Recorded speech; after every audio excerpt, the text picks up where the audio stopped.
ओम श्री आशुतोषाय नमः। श्री गणेशाय नमः। श्री हरिवंश पुराण विष्णु पर्व 19वां अध्याय। देवराज इंद्र का आगमन, श्री कृष्ण का गोविंद पद पर अभिषेक तथा इंद्र का श्री कृष्ण को भावी कार्य बताकर अर्जुन की देखभाल के लिए कहना और श्री कृष्ण का उसे स्वीकार करना।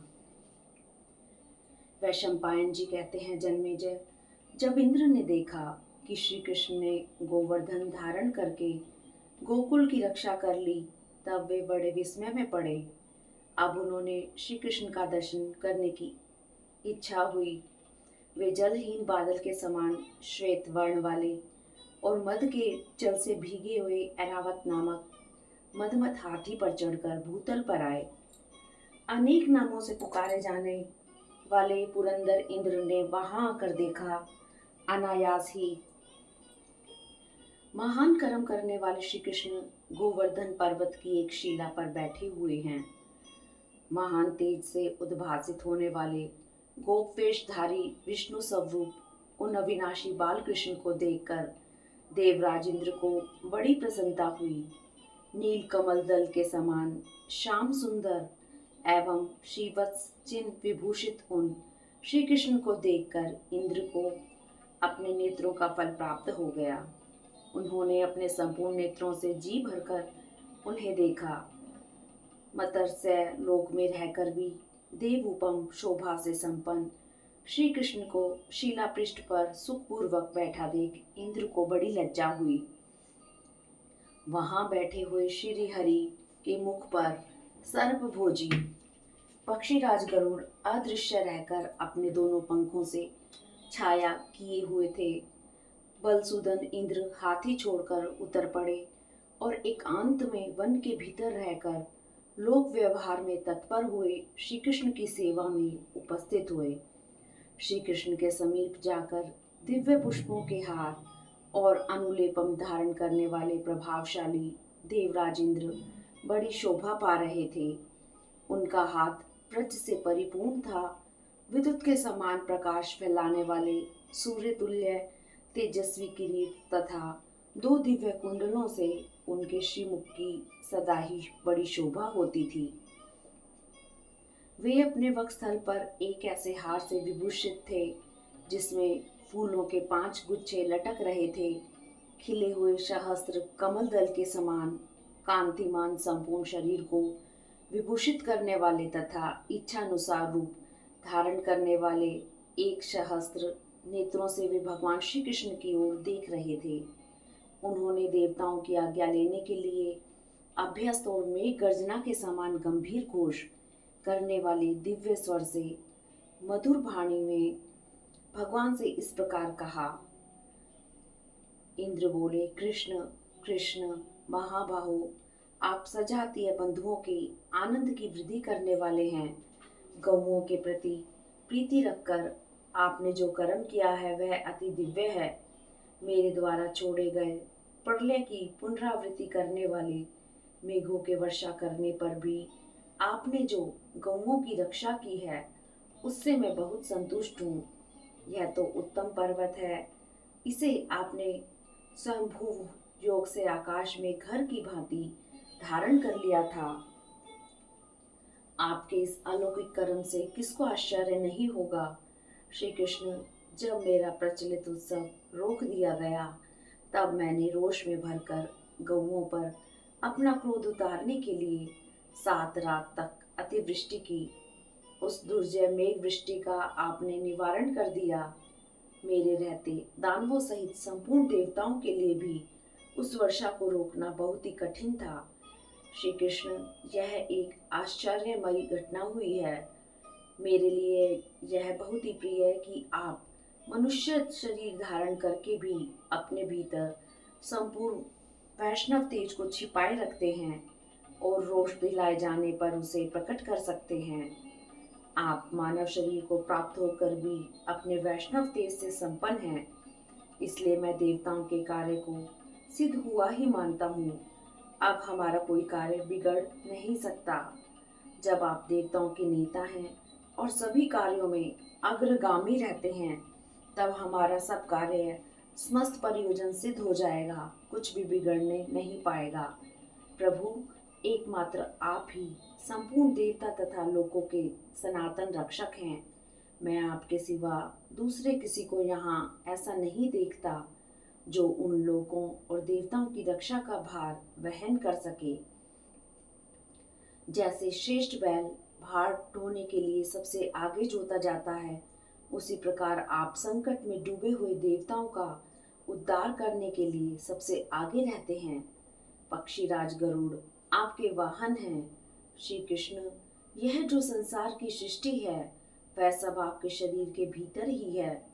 ब्रह्मा जी तो उसका भली भांति निर्देश मात्र कर रहे हैं। जैसे सब धातुओं में सुवर्ण श्रेष्ठ है, उसी प्रकार समस्त देवताओं में आप हैं। साक्षात स्वयंभू भगवान ब्रह्मा भी अपनी बुद्धि अथवा अवस्था के द्वारा आपका अनुसरण नहीं कर सकते, आपके साथ साथ नहीं चल सकते। ठीक उसी तरह जैसे पंगुर मनुष्य शीघ्रगामी पुरुष का पीछा नहीं कर सकता, उसके साथ नहीं जा सकता। समस्त पर्वतों में हिमवान श्रेष्ठ है, सरोवरों में समुद्र उत्तम है, पक्षियों में गरुड़ तथा देवताओं में आप श्रेष्ठ हैं।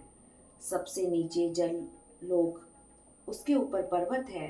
यह पृथ्वी नागों के ऊपर स्थित है और पृथ्वी पर मनुष्य निवास करते हैं। मनुष्य लोक से ऊपर आकाश में पक्षियों की गति बताई जाती है। आकाश से ऊपर अंशुमाली सूर्य है, जो स्वर्ग लोक के द्वार कहे गए हैं। सूर्य लोक से ऊपर देवताओं का महान लोक है, जहाँ विमान से यात्रा की जाती है। श्री कृष्ण, वहीं मुझे देवेंद्र पद पर स्थापित किया गया है। स्वर्ग से ऊपर ब्रह्मलोक है, जो ब्रह्म ऋषि गणों से सेवित है। वहां तक चंद्रमा की तथा महात्मा ग्रह नक्षत्रों की गति है। ब्रह्मलोक से ऊपर गोलोक है, जिसका साध्यगण पालन करते हैं। श्री कृष्ण, वह महान लोक सर्वव्यापी है, महाकाश में व्यापक रूप से स्थित है। उसमें भी आपकी तपोमयी गति सर्वोपरि है। हम पितामह से पूछते रहने पर भी अब तक आपकी उस गति को नहीं जान सके हैं। भयंकर नागलोक सबसे नीचे है।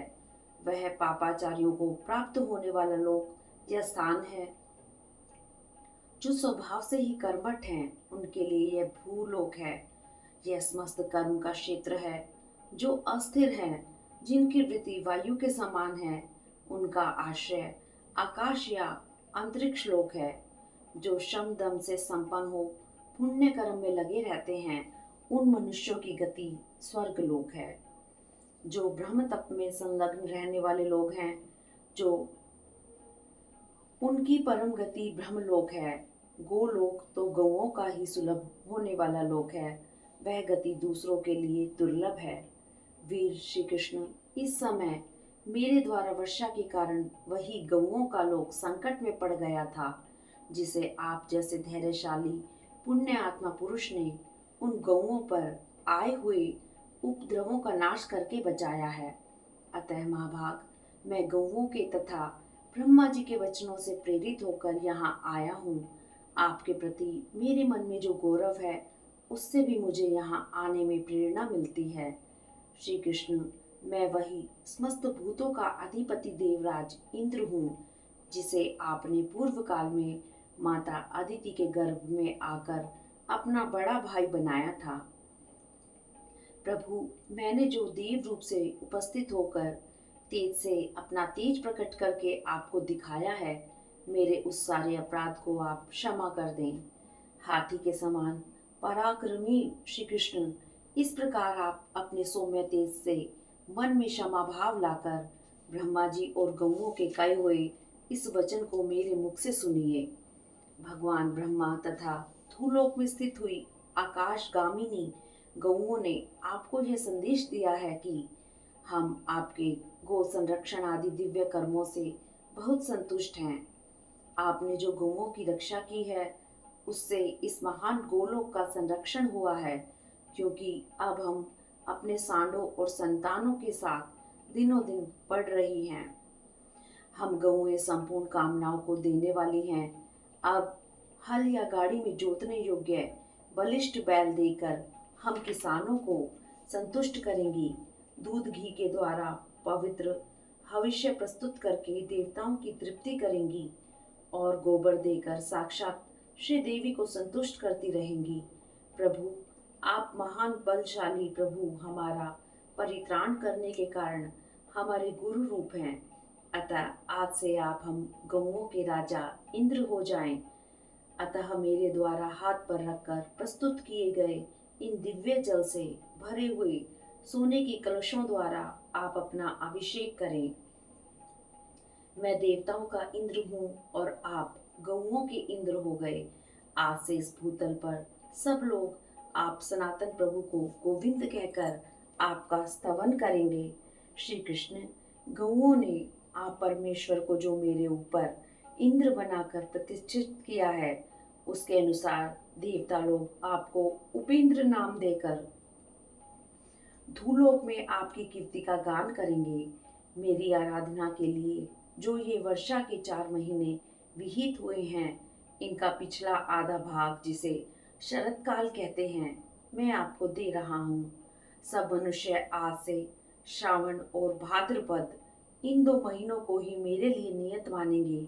इनके साथ वर्षा का आधा भाग व्यतीत हो जाने पर इंद्र व्रत की समाप्ति के चिन्हभूत मेरे ध्वज की स्थापना होगी। इसके बाद आपकी पूजा होने लगेगी। उस समय मोर मेरे द्वारा बरसाए गए जल से उत्पन्न हुए मद को त्याग देंगे। उनकी बोली कम हो जाएगी और उनका सारा मद उतर जाएगा। मेघों को देखकर गर्जना करने वाले जो दूसरे प्राणी हैं, वे सब भी मेरे समय का विचार करके शांति धारण कर लेंगे। वर्षा में ही सहस्त्र किरणों वाले सूर्य देव अपने तेज से जगत को ताप देते हुए त्रिशंकु और अगस्त्य मुनि के द्वारा उपभोग में लाई हुई दक्षिण दिशा में संचार करेंगे। तदंतर जब शरद ऋतु का योग प्राप्त होगा, मोर मौन रहने की इच्छा करेंगे, पपीहे जल की याचना करने लगेंगे, नदियों में नाव चलना बंद हो जाएगा, सरिताओं के तट हंसों और सारसों से भरे रहेंगे, मदमत क्रोंच पक्षी वहां कलरव करते होंगे, सांड मतवाले होकर घूमेंगे, गौएं हर्ष में भरकर बहुत दूध देंगी, संसार के लिए जल की वर्षा करके बादल विलीन हो जाएंगे, आकाश शस्त्रों की भांति चमक उठेगा, निर्मल हो जाएगा, हंस सब ओर विचरने लगेंगे, बावड़ी और सरोवरों के जल में कमल उत्पन्न हो जाएंगे, तड़ागों की शोभा बढ़ जाएगी, वे कमनीय हो उठेंगे, सभी जलाशयों के जल निर्मल हो जाएंगे, खेतों की श्रेणीबद्ध काली काली क्यारियों में धानों की पकी बालें अग्रभाग की ओर लटकती होंगी,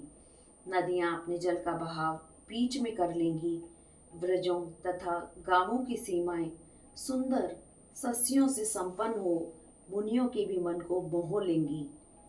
वर्षा बीत जाने पर जब बहुसंख्यक राष्ट्रों से युक्त पृथ्वी रमणीय दिखाई देने लगेगी, पंक्तिबद्ध मार्ग शोभायमान हो जाएंगे, तृण बेलों तथा औषधियों में फल लग जाएंगे, स्थान स्थान पर ईख की खेती लहराती दिखाई देगी, यज्ञ आरंभ होने लगेंगे तथा आप भगवान विष्णु जब सोकर जाग उठेंगे, उस समय पुण्यमयी शरद ऋतु की प्रवृत्ति होगी। श्री कृष्ण, वह शरद काल प्राप्त होने पर स्वर्ग लोक की ही भांति इस मस्त जगत में रहने वाले मनुष्य भी भूतल पर ध्वजाकार दंडों में मुझे महेंद्र की तथा आप उपेंद्र की पूजा करेंगे। जो मानव हम दोनों से संबंध रखने वाले इस सनातन आचार में हमें प्रणाम करेंगे, उन्हें कभी अनीति का सामना नहीं करना पड़ेगा। तदंतर योगवेता इंद्र ने दिव्य मंदाकिनी का जल धारण करने वाले उन कलशों को हाथ में लेकर भगवान श्री कृष्ण का गोविंद गौओं के इंद्र पद पर अभिषेक किया। इंद्र द्वारा उनका अभिषेक हुआ देख युद्धपतियों सहित उन दिव्य गौओं ने भी दूध की धारा बहाते हुए अपने थनों द्वारा अविनाशी श्री कृष्ण का अभिषेचन किया। इसके बाद मेघों ने भी आकाश में छोड़ी हुई अमृत युक्त जल धाराओं द्वारा श्री कृष्ण को सब ओर से नहलाकर उन अविनाशी ईश्वर का अभिषेक कर्म संपन्न किया। तदंतर सभी वनस्पतियों की डालियों से चंद्रमा के समान श्वेत दुग्ध टपकने लगा। देवताओं ने फूलों की वर्षा की तथा आकाश में दिव्य भी बाजे अपने आप बज उठे। तत्पश्चात सभी मंत्रपरायण मुनियों ने भगवान श्री कृष्ण का स्तवन किया। पृथ्वी ने अपने उस स्वरूप को धारण किया जो एकार्णव से पृथक होने पर उसे प्राप्त हुआ था। समस्त समुद्रों के जल प्रसन्न हो गए। वायु जगत के लिए हितकारक होकर बहने लगी। सूर्य देव अपने समुचित मार्ग पर स्थित रहकर प्रकाशित होने लगे। चंद्रमा नक्षत्रों से संयुक्त होकर सुशोभित होने लगे। अतिवृष्टि आदि इतिहास शांत हो गई। राजाओं के सभी कार्य वैर भाव से रहित होने लगे। वृक्ष फूलों से भर गए और नूतन पल्लवों तथा हरे हरे पत्तों से विचित्र शोभा धारण करने लगे। हाथी मद बहाने लगे। वन में मृग आदि पशु संतोष प्राप्त करने लगे। पर्वत अपने ऊपर उठे हुए वृक्षों तथा विभिन्न धातुओं से शोभा पाने लगे। संपूर्ण जगत देवलोक के समान सुखी हो गया, मानो उसे अमृत रस से तृप्त कर दिया गया हो। इस प्रकार दिव्य स्वर्गीय रस से सिक्त होकर श्री कृष्ण का वह अभिषेक कर्म संपन्न हुआ। गौओं द्वारा अभिषिक्त होकर दिव्य माला और दिव्य वस्त्र धारण करने वाले अविनाशी गोविंद से देव इंद्र ने इस प्रकार कहा, श्री कृष्ण, यह मैंने आपको अपने आगमन का प्रथम हेतु बताया है, जिसके अनुसार गौओं की आज्ञा का पालन किया गया है। अब मेरे आने का दूसरा कारण है, उसे भी सुन लीजिए। मुझे यह कहना है कि आप शीघ्र ही कंस तथा अश्वों में अधम केशी का भी वध कर डालिए। मदमत अरिष्ठासुर को यमलोक भेज दीजिए। तदंतर राजाओं पर शासन कीजिए। आपकी बुआ कुंती के गर्भ से मेरा अंश उत्पन्न हुआ है, जो मेरे ही समान है। आप उसकी रक्षा और आदर करें और उसे अपना सखा बना लें। आपसे अनुग्रहित होकर वह आपके बताए हुए आचार का पालन करेगा और सदा आपकी आज्ञा के अधीन रहकर भूमंडल में महान यश प्राप्त कर लेगा। वह भरतवंश का सर्वश्रेष्ठ धनुर्धर होगा। आपकी इच्छा के अनुरूप बनकर रहेगा और आपके बिना कभी कहीं भी उसका मन नहीं लगेगा। आप और उस पर पुरुष प्रवर कुंती कुमार पर भी महाभारत युद्ध अवलंबित होगा। आप दोनों का संयोग प्राप्त होने पर राजा लोग युद्ध में मारे जाएंगे। श्री कृष्ण, मैंने ऋषियों तथा देवताओं के बीच में इस बात का विज्ञापन कर दिया है कि कुंती के गर्भ से मेरे द्वारा जिस कुल दीपक पुत्र की उत्पत्ति हुई है, उसका नाम अर्जुन है। वह अस्त्रों की विद्या में पारंगत है, धनुष को खींचने में सबसे श्रेष्ठ है। शास्त्रों द्वारा युद्ध करने वाले सब नरेश उसी में विलीन हो जाएंगे। संग्राम में शोभा पाने वाले शूरवीर राजाओं की कई अक्षौहिणी सेनाओं को वह अकेला ही क्षत्रिय धर्म के अनुसार युद्ध करके मौत के घाट उतार देगा। प्रभु, आपको छोड़कर दूसरे कोई देवता अथवा भूतल के नरेश अर्जुन के अस्त्र मार्ग का अनुसरण नहीं कर सकेंगे। उसमें जो धनुष चलाने की फुर्ती है, उसके द्वारा भी कोई उसकी समानता नहीं कर सकता। गोविंद, युद्ध के अवसरों पर अर्जुन आपका सच्चा बंधु एवं सहायक होगा। मेरे लिए अथवा मेरे कहने से आपको उसे अध्यात्म विद्या का उपदेश अवश्य करना चाहिए। आप अर्जुन को उसी तरह अपनापन की दृष्टि से देखें जैसा मुझे देखा करते हैं। प्रतिदिन उसका आदर करते रहें। आप ही संपूर्ण लोकों के ज्ञाता हैं, अतः अर्जुन का भी सदा ध्यान रखें। बड़े बड़े युद्ध के अवसरों पर भी आपको नित्य प्रति उसकी रक्षा करनी चाहिए। आपसे सुरक्षित हुए अर्जुन पर मृत्यु का वश नहीं चल सकेगा। आप अर्जुन को मेरा ही स्वरूप समझें और मुझे भी हृदय से अपनी आत्मा स्वीकार करें। जैसे मैं सदा ही आपका आत्मा हूँ, उसी प्रकार वह अर्जुन भी आपका आत्मा ही है। पूर्व काल में आपने 3 पगों द्वारा इन तीनों लोगों को नापकर बलि के हाथ से अपने अधिकार में ले लिया और मुझे ही अपना बड़ा भाई मानकर देवताओं का राजा बना दिया। आप सत्य में हैं, सत्य रूपी यज्ञ द्वारा आपका जजन हुआ है तथा आप सत्य पराक्रमी हैं। ऐसा जानकर देवता लोग सत्य भाव से ही आपकी शरण में आते और आपको शत्रु संहार के कार्य में लगाते हैं। अर्जुन नाम से प्रसिद्ध मेरा पुत्र आपके पिता की बहन का बेटा है। वह इस जगत में आपका सहचर होकर आपके साथ पूर्ण सौहार्द स्थापित करे। श्री कृष्ण, वह युद्ध कर रहा हो, अपने स्थान पर हो अथवा घर में बैठा हो, आपको बलिष्ठ वृषभ की भांति सदा उसका भार संभालना चाहिए। युद्ध के मुहाने पर तो सदा ही आपको उसकी रक्षा का बोझ उठाना है। श्री कृष्ण, आप तो भविष्य में होने वाली घटनाओं को भी प्रत्यक्ष की भांति देखने वाले हैं, अतः आपसे कुछ भी अज्ञात नहीं है। जब कंस आपके द्वारा मार डाला जाएगा, तब सब ओर से आए हुए राजाओं का वह महान युद्ध होगा, अर्थात महाभारत होगा। उस युद्ध में अति मानव अलौकिक कर्म करने वाले उस नरवीर राजाओं को जीतकर अर्जुन विजय सुख का उपभोग करेगा और आप महान सुयश के भागी होंगे। अपनी महिमा से कभी च्युत न होने वाले श्री कृष्ण, यदि मैं संपूर्ण देवता तथा सत्य आपको प्रिय है, तो जो मैंने कुछ यहाँ कहा है वह सब कार्य आपको पूर्ण करना चाहिए। इंद्र का यह वचन सुनकर गोविंद भाव को प्राप्त हुए। श्री कृष्ण ने प्रसन्नता से युक्त होकर इस प्रकार उत्तर दिया। देव, शचीवल्लभ शक्र, मैं तो आपके दर्शन से ही प्रसन्न हो गया हूँ। आपने यह जो कुछ कहा है वह सब पूरा किया जाएगा, कुछ भी छोड़ा नहीं जाएगा। आपका मेरे प्रति जो भाव है उसे मैं जानता हूँ। मुझे अर्जुन के जन्म का भी पता है। महात्मा पांडु के साथ जिनका विवाह हुआ, उन अपनी बुआ कुंती को भी मैं अच्छी तरह जानता हूँ। धर्म के द्वारा उत्पन्न हुए कुंती कुमार युधिष्ठिर से भी मैं परिचित हूँ। वायु की संतान होकर उत्पन्न हुए अपनी बुआ के बेटे भीमसेन को भी मैं जानता हूँ। दोनों अश्विनी कुमारों ने जिन दो शुभ लक्षण पुत्रों की सृष्टि की है तथा जो मातृ के गर्भ में रह चुके हैं, उन दोनों भाई नकुल और सहदेव के विषय में भी भली भांति मैं जानता हूँ। बुआ कुंती के गर्भ से सूर्य देव का संयोग पाकर कन्यावस्था में जो प्रथम पुत्र उत्पन्न हुआ था तथा जन्म लेने के बाद जो सूत भाव को प्राप्त हो गया है, उस कर्ण से भी मैं अपरिचित नहीं हूँ। युद्ध की इच्छा रखने वाले समस्त धृतराष्ट्र पुत्रों को भी मैं जानता हूँ। शाप रूपी वृजपात के कारण राजा पांडु का जो निधन हुआ है वह भी मुझसे छिपा नहीं है।